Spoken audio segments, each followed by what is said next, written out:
This story is titled, You're Not Coming, Somebody Has to Stay to Take Care of Grandma's Dog. My mom smiled while handing my vacation to my golden brother. So I just nodded and took my revenge. Hey everyone!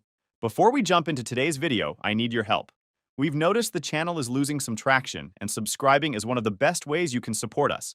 It's quick, free, and it helps us keep bringing you awesome content. Your support means the world. Let's keep this channel growing together. Thanks so much. Now let's start the video. Hey, I need to vent about some family BS that went down last week. Long post ahead. So I, 28 male, have always been the responsible one in my family. You probably know the type. The kid who always does their homework, never gets in trouble, and somehow ends up being the family's free tech support, therapist, and personal assistant all rolled into one. Yeah, that's me. Blake, the human Swiss Army knife. My younger brother Connor, 26 male, is the total opposite. This dude has literally never had to face consequences for anything in his life. He failed most of his classes in high school. He's just not being challenged properly. Got fired from his third job in a row for not showing up. That manager had it out for him. He's been living in my parents' basement for the last 6 years, playing video games and finding himself, whatever the hell that means. Meanwhile, I busted my ass through college, got a decent job as a software developer, have my own apartment, and somehow still get treated like I'm the family butler. Need someone to fix the Wi-Fi? Call Blake. Car broke down at 2 a.m.? Blake will come get you. Need money for bills because you blew your paycheck on some dumb shit? Blake has savings. The only person who ever noticed this messed up dynamic was my grandma Elaine. She's my mom's mom and has been loaded ever since grandpa's insurance business took off in the 90s. She's always been super supportive of me and would constantly ask about my job and my life when I visited, while everyone else just wanted to talk about whatever new drama Connor had going on. My parents own this nice house, a couple of fancy SUVs, and somehow managed to retire early at 58, always bragging about their hard work paying off. It never made sense to me, considering they weren't exactly pulling in big salaries when I was growing up, but they strutted around like self-made millionaires, and everyone just bought into it. Anyway, last year I decided I wanted to do something really nice for my parents. My parents have always talked about wanting to see Paris. My mom's been obsessed with it since she was a teenager, had French posters all over her wall growing up, according to Grandma, and Dad always promised to take her there for their 25th anniversary, but they couldn't afford it back then, even though Grandma probably would have paid if they asked. So I started putting away money every month. I even picked up some freelance coding gigs on weekends to build up the cash faster. After about 8 months, I had saved up enough to book a family trip through a travel agency. It was a pretty sweet package deal. Flights for 3 people, 2 weeks at a nice hotel near the center of Paris, some guided tours of all the famous spots, the whole deal. Cost me just over $6,000, which was a lot for me, but I was genuinely excited to do something special for my family. I specifically didn't include Connor in the planning. I wanted this to be a special trip for me and my parents without having to deal with Connor's usual BS. Showing up late for tours, complaining about everything, spending the whole time on his phone. Plus, I was paying for it, and I didn't feel like dropping another $2,000 on someone who has never shown me any appreciation for anything. When I told my parents about it at dinner one night, my mom actually started crying and hugged me for like 5 minutes straight. Dad kept saying how proud he was of me and how thoughtful it was. They seemed genuinely touched and excited about the trip. They didn't even mention Connor not being included, which surprised me, but also made me think they understood this was supposed to be about the 3 of us. Everything was all set.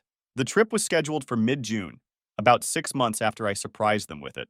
I had to negotiate pretty hard with my boss to get 2 weeks off, because we had a big project launching around then, but I explained it was a family thing I'd been planning for a while, and he was cool about it. My mom kept bringing it up in every conversation we had. I can't believe we're actually going to see the Eiffel Tower. Do you think we'll have time to visit Versailles? I'm practicing ordering food in French. It was actually nice to see her so excited about something I'd done for once, instead of just talking about Connor's potential. The trip was booked as a family package, which meant all 3 names were on one reservation. I was the primary account holder since I paid for it all, but the tickets were printed with each of our names. I made sure everyone had valid passports and reminded them about it constantly in the months leading up to the trip. 2 days before we were supposed to leave, I was at my apartment packing and getting everything ready. I'd taken the day off work to prepare and was feeling pretty good about everything. Then my phone rang. It was my mom. She told me that Grandma Elaine had taken a bad fall at home and was in the hospital. Nothing super serious. She didn't break any bones or anything, but she'd hit her head, and they wanted to keep her for observation for a couple of days. Before going to the hospital, she dropped her dog Princess, this spoiled little Yorkie she treats like a human child, at my parents' house, expecting to pick her up later that day. So we might need to delay the trip, I said, already mentally calculating if I could move everything back a couple weeks. I didn't want to lose all that money, but family emergencies happen, right? Oh no, that's not necessary, my mom said, in this weird, high-pitched voice she uses when she's about to say something she knows I won't like. We've actually figured out a solution. That solution turned out to be me staying behind to take care of Grandma's dog, while the rest of them, Mom, Dad, and surprisingly Connor, still went to Paris instead of me. I literally couldn't speak for like 30 seconds. They were really going to go on the vacation I paid for while I stayed home to dog sit, and they were taking Connor instead of me? Connor wasn't even supposed to be going in the first place. Mom, I paid for the trip, I finally managed to say. I've been planning this for months. And why is Connor suddenly going? We know, sweetie, and we're so grateful. But Connor doesn't have any work responsibilities. And you do. It just makes more sense this way. Plus, Princess knows you better. That was complete BS. Princess barely tolerated me and barked every time I came near her. The only person she kind of liked besides Grandma was actually my dad. We've already called the travel agency and had them swap Connor's name for yours on the booking, my dad added from somewhere in the background. They said it was no problem since it's a family package. I honestly couldn't believe what I was hearing. They had already swapped my name for Connor's with the travel agency, without even asking me, like I was just some NPC in their lives that didn't have feelings, or plans, or, $6,000 invested in this trip. Mom, I've been planning this for almost a year, I said, trying to keep my voice steady. I took time off work. I researched everything. I paid for all of it. I know, honey, and we really appreciate it, she said, in that condescending voice she uses. But Grandma Elaine needs someone to take care of Princess, and you're so good with responsibilities. Connor just isn't, well, you know how he is. Yeah, I know exactly how he is. Completely useless and somehow rewarded for it constantly. Princess could go to a kennel, I suggested, or a dog sitter. There are apps for that now. Oh, Grandma would never allow Princess to stay with strangers. Mom gasped like I'd suggested throwing the dog into traffic. You know how she feels about that dog? Princess is family. Apparently I wasn't family though. Just the wallet and the dog sitter. My dad got on the phone next. Son, we know this isn't ideal, but your brother really needs this trip. He's been so depressed lately, and this could really turn things around for him. Depressed. Right, because he spends all day playing video games, sleeping until noon, and contributing nothing to society. Crazy how that might make someone feel bad about themselves. And what about me? I asked. I've been working 60-hour weeks for months to pay for this trip. I needed this break too. You're stronger than Connor, Dad said, like that was supposed to make me feel better. You've always been able to handle disappointment better. And don't worry, we'll bring you back something nice from Paris. A fucking souvenir. As a replacement for my dream vacation. It was honestly laughable. We're going to come by tomorrow to pick up the tickets and itinerary, Dad said, like it was all settled. And Connor needs your carry-on suitcase. His is too small for 2 weeks of clothes. They wanted my suitcase too. I hung up without really saying goodbye. I just couldn't process what had happened. I sat on my couch staring at nothing for like an hour, just trying to make sense of it all. This was beyond their usual favoritism. This was straight-up theft. I checked my email and found the notification from the travel agency. Update to your booking. Passenger name change from Blake Mitchell to Michael Mitchell completed successfully. They'd really done it. Just swapped me out like I was interchangeable. That night, I barely slept. I kept thinking about all the preparation I'd done for this trip. The French phrase book I'd bought, the walking tours I'd mapped out, the restaurant reservations I'd made. All of it now being handed to Connor, who wouldn't appreciate any of it, and would probably spend half the trip in the hotel room playing on his Switch. Around 3 a.m., I opened the trip folder on my laptop and looked at all the details again. The flights, the hotel confirmation, the tour bookings. Everything was through Horizon Travel, and I was listed as the primary account holder, even after the name swap. And that's when I realized that I still had control over the booking. I could just cancel the whole thing. The thought came to me suddenly, and once it was there, I couldn't shake it. Would I really do that though? Waste all that money just to prove a point? I'd lose most of what I paid since it was so close to the departure date. But then I thought about them enjoying my trip without me, taking selfies at the Eiffel Tower, eating at the restaurants I'd researched, sleeping in the hotel room I paid for. all while I was stuck at home with Princess the Demon Yorkie. And the more I thought about it, the angrier I got. I decided to sleep on it. Maybe I'd feel differently in the morning. I didn't. If anything, I woke up even more pissed. I got a text from Connor around 8 a.m. Yo, bro, can I borrow our travel adapter? Also, do you have any euros? Dad says we should bring some cash. He was really going to take my trip and ask to borrow money for it. The audacity of this dude was unreal. I didn't answer him. Instead, I called my boss and told him there had been a change of plans and I could work on the project launch after all. He sounded relieved but asked if everything was okay with my family trip. There is no family trip, I said. At least not for me. After I hung up, I sat with my coffee and thought things through one more time. If I canceled the trip, I'd lose about $3,000. That was a lot of money. But if I didn't, I'd essentially be giving Connor a free $6,000 vacation while I got nothing. Plus, I'd be reinforcing the same pattern that had defined our entire lives.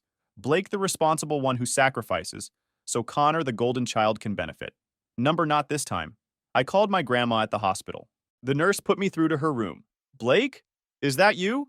Grandma sounded tired but alert. Yeah, it's me, Grandma. How are you feeling? Like I've been hit by a truck, she said with a small laugh. But I'll survive. The doctors say I can probably go home in a week. Just need to take it easy for a while. How are you?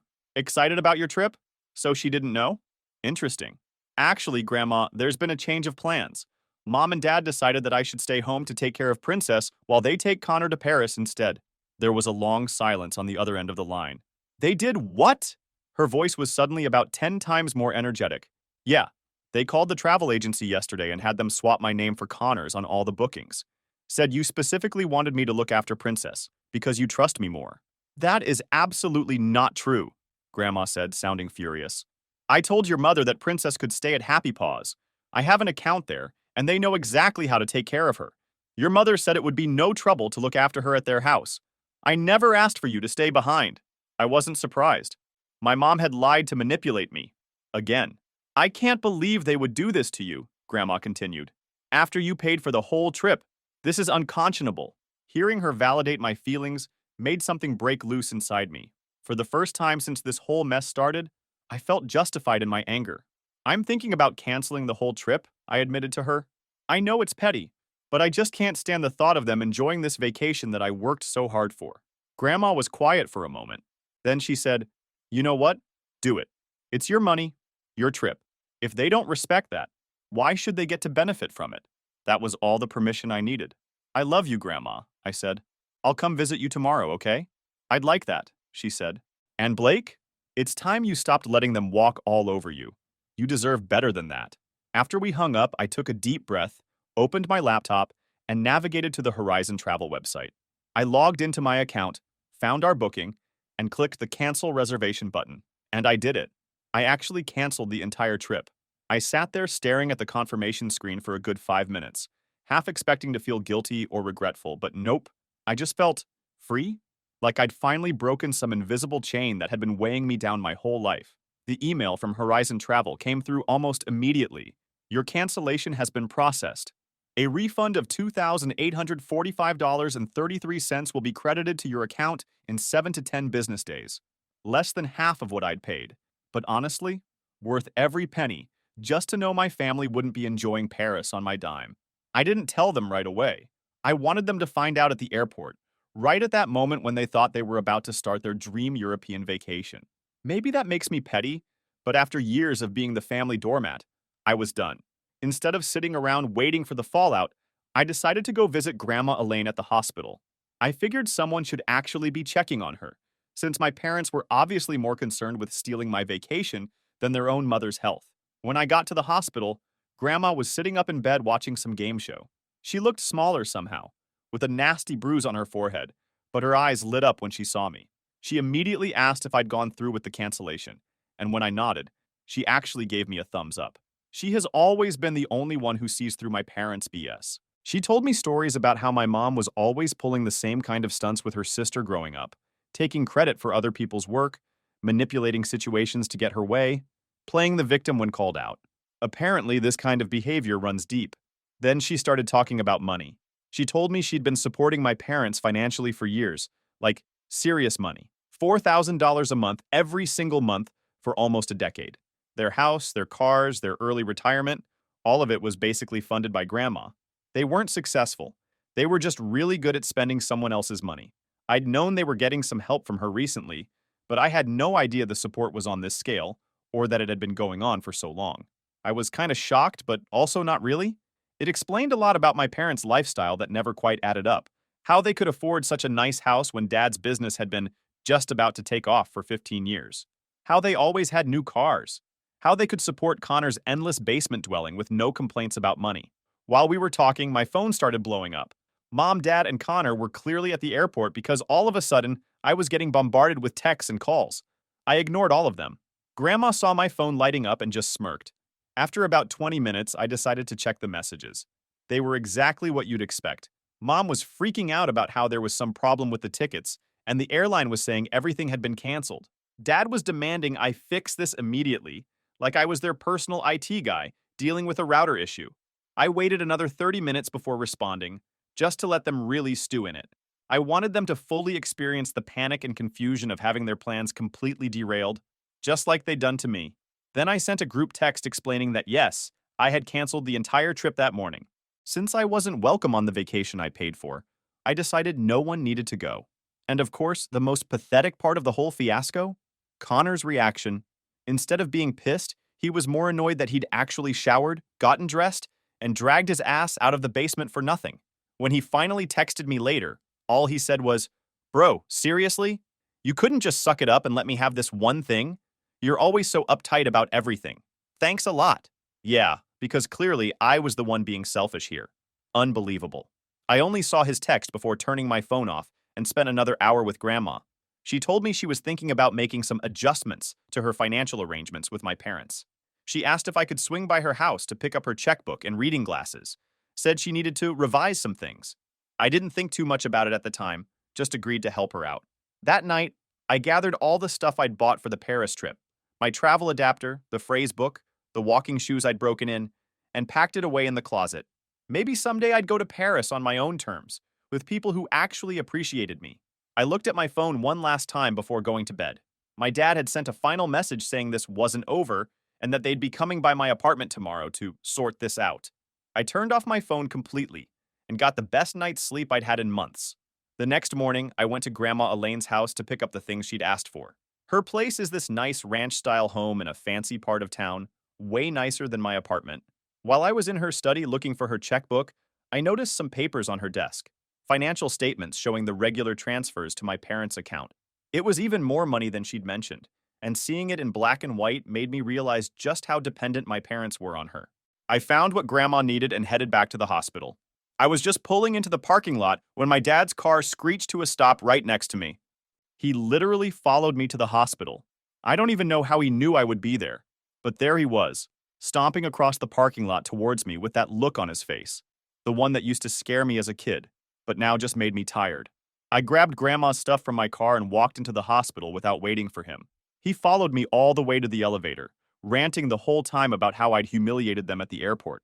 Apparently, they'd stood at the check-in counter for almost an hour while the airline employees tried to find their reservation before finally telling them everything had been canceled. They'd missed their flight, obviously, and since they couldn't afford to book new tickets on the spot, they'd had to turn around and go home with their packed suitcases. Dad kept saying how devastated Mom was, how she'd cried the whole way home, and how Connor was talking about how I'd always been jealous of him. Classic Connor, always the victim. The whole time Dad was talking, I just kept walking, not responding. I could tell it was driving him nuts that I wasn't engaging, but honestly, what was there to say? They'd tried to steal my vacation and got caught. Simple as that. When we got to Grandma's room, Dad actually had the nerve to paste on a fake smile like everything was fine. Grandma wasn't fooled for a second. She took one look at him and asked what he was doing there since he was supposed to be on a plane to Paris. The look on his face was priceless. For the next 20 minutes, I watched my grandmother absolutely destroy my father. She tore into him about how they'd treated me, about how they'd lied to her about the dog-sitting situation, about how they always favored Connor and took me for granted. She went all the way back to when I was in high school, and they missed my graduation ceremony to attend one of Connor's baseball games. He wasn't even playing. He was benched the whole season. Dad tried to defend himself at first, saying they'd made a family decision about the Paris trip that made the most sense for everyone. Grandma asked how it could possibly be a family decision when the person who paid for the trip wasn't consulted. You know what your problem is, David? Grandma's voice was icy. Her eyes locked on my dad with the kind of intensity that could shatter glass. You and your wife raised a spoiled brat and a saint, and you're punishing the wrong one for making something of himself. You've been so busy shielding Connor from the real world that you've crippled him. And when Blake tries to build something meaningful for himself, you snatch it away to hand it to your golden child like it's nothing. Dad lost it and started stuttering something, but Grandma cut him off with a raised hand. No, I'm not done. You've been living off my money for years, pretending you built this perfect life, while your real accomplishment has been turning your own son into a doormat. But not anymore. Blake deserves better. And you're going to learn real fast what life is like when the free ride comes to an end. The whole scene was surreal. I'd never seen anyone stand up to my dad like that before, and I certainly never expected it to be my 78-year-old grandmother doing it from a hospital bed. But there she was, calling him out on decades of favoritism and manipulative behavior. Eventually, a nurse came in and said Grandma needed to rest.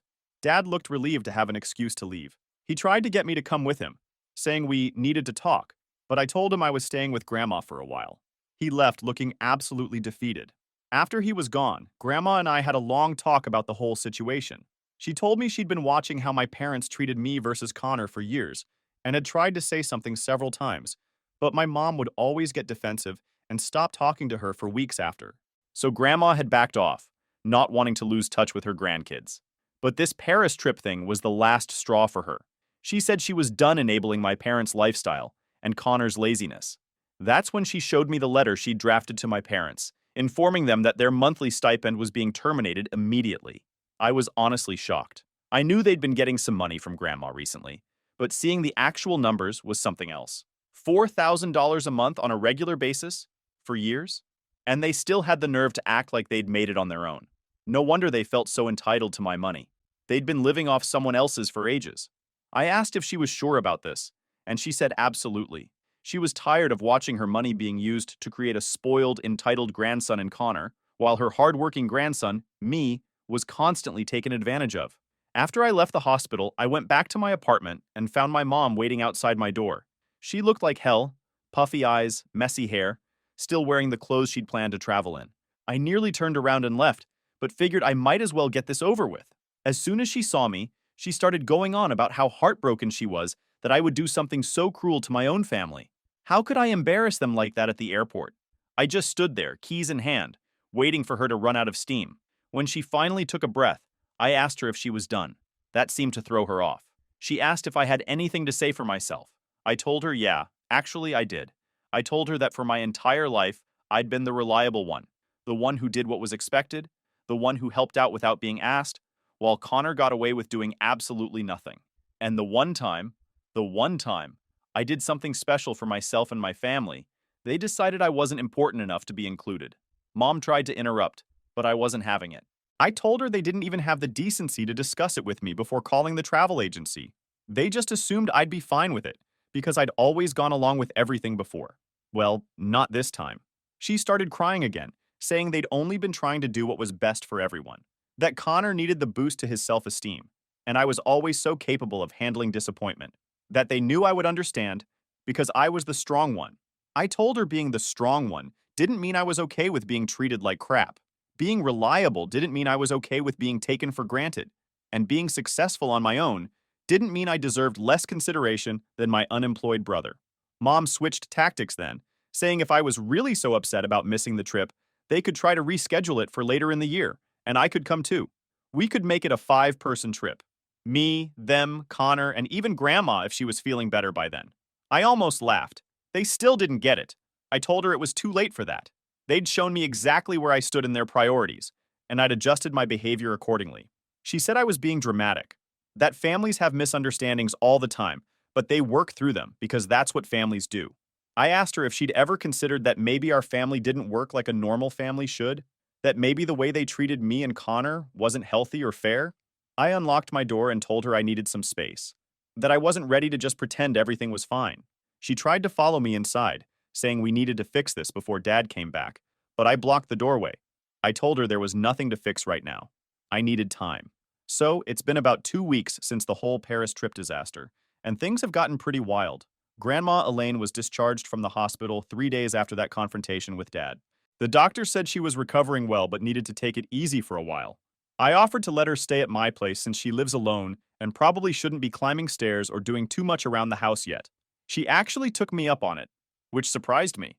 Grandma's always been fiercely independent, but I think she wanted to avoid my parents for a while too. So now she's sleeping in my spare bedroom, office, and honestly, it's been kinda nice having her around. She's pretty chill for an old lady.